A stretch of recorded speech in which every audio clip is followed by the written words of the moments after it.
Një aspekt tjetër që duhet të analizojmë në raport me këtë emër të bukur të Allahut El-Latif, e që ka të bëjë me sprovën.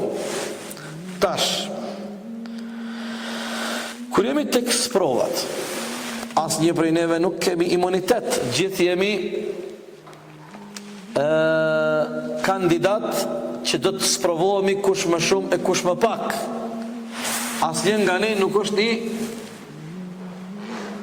garantum edhe i shpëtum për i sprovave. Të gjithë jemi në mejdanin e sprovave. Allahu te baraka wa taala nga butësia e tij, Allahu është latif, i butë me robërit e tij. Nuk ka mundësi Allahu me bo robin e tij me vujt edhe Allahu më koni but me robin e tij. Nuk ka mundësi. Se rokë, se ka.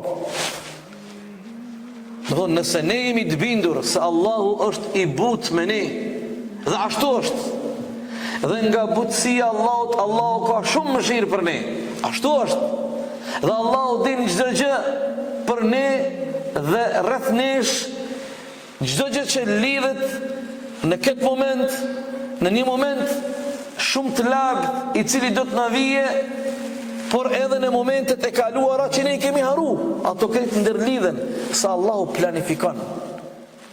Dhe që tash me vëmendje, Allahu Gjelle Gjelaluhu planifikon për ty. Allahu ka plane, ka deret, saktime.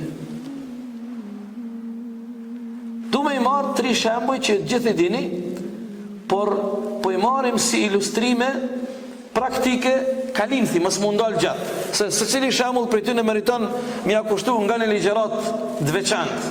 Minimum, nështë edhe më shumë. Shembulli i parë i Jusufit a.s. Analizoje ngjarjen e Hazreti Jusufit a.s. dhe butësinë e Allahut dhul Jalal, la ilaha illallah. E dini, belaja, telasha i fillon Hazreti Jusufit pe një ondre. Apo? Pe një ondre. Kur baba i tij Jakubi a.s. i thot këtë ondër vllazëve mos ja u trego.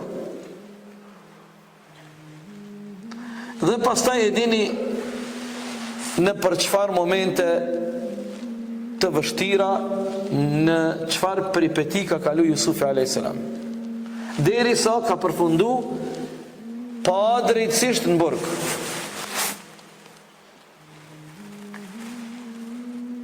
Tash ajo logjika njerëzore nxiton edhe thot, a nuk është Allahu i plot fuqishëm?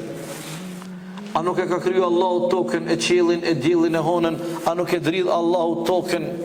A nuk ka mujt atë qeli ku ka qenë i burgosëm Jusufi a.s.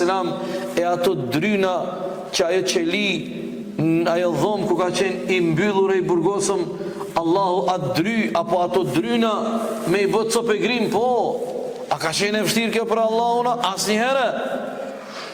Mirë po. Vjen një ëndër tjetër.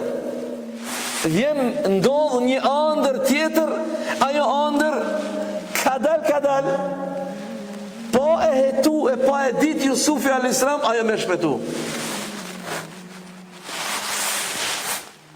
Ëndra e mbretit, ëndra e faraonit, i cili u trishtu prej asaj ëndre.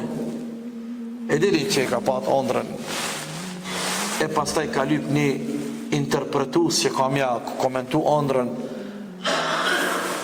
Edhe kështu, do më thonë Allahu Gjelle Gjelaluhu, une i përmenda i preka disa pika, se kjo është tregimi gjatë, ma dje është storia dhe tregimi me i bukur në Kur'an. Allahu ka thonë, ahsen el qasas, storia me bukur në Kur'an, storia Jusufit a.s.